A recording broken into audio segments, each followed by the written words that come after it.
As a physician, let me tell you, what we do with our economy, with our money, monetary system, with the spending and the inflating, is very similar to treating a drug addict by just giving him another fix, not getting him off the drug.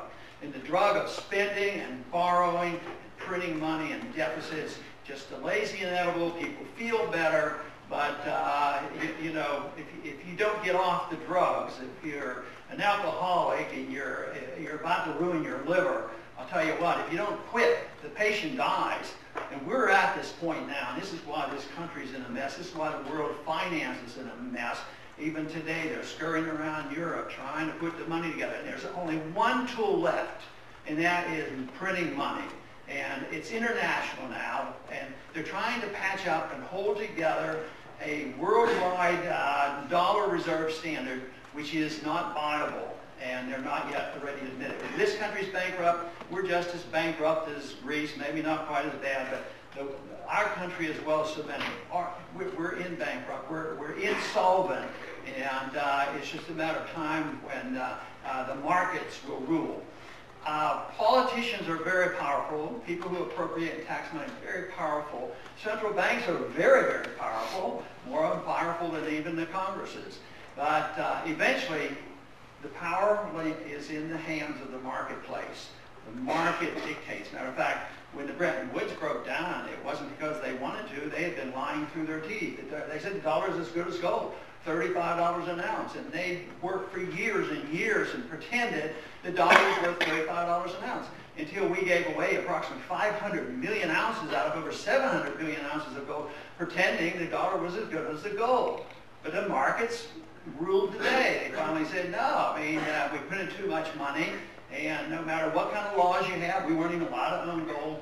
So the markets are very powerful, and that's what we're up against right now. This country, politically speaking, everything else is that the world is facing a major, major crisis. I personally believe it's worse than anything ever existed in the world before, because it's so big and it's so global and it involves so much. And that's why I'm convinced there's so much at stake. Now, my proposals in the campaign has been that first we have to recognize this. And so far, there's very, very little recognition of the severity of this problem in Washington, D.C., and even with the other candidates running.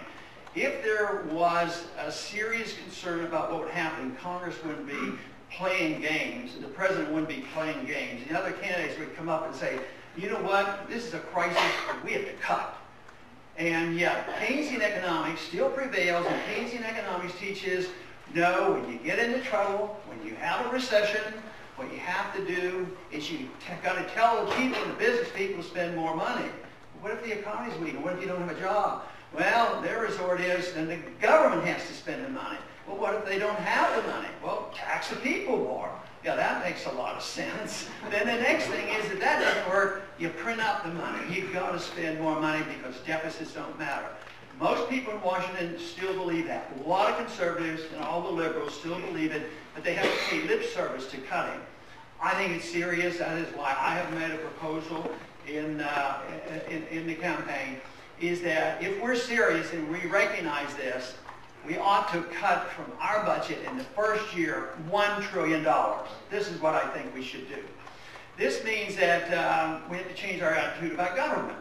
We have a bad attitude about government because we think the government can take care of us from cradle to grave, and we can be the policeman of the world, and it's endless, and we never have to cut back. And I think it's wrong. The role of government ought to be what the founders said: to protect our liberties, to protect the market, protect private property rights, protect contracts rights, guarantee that nobody counterfeits the money, including the Federal Reserve, and have an environment where people can go to work and have rewards and not be penalized and have the incentive. But that is what's been undermined. So my proposal to cut is to change the attitude about government. And that is, we shouldn't be the policemen of the world. We're in 130 countries, 900 bases, and we're involved in about 6 different countries now actively, and we're getting ready to get involved in another one. We're ready to go into Libya, then into Iran. And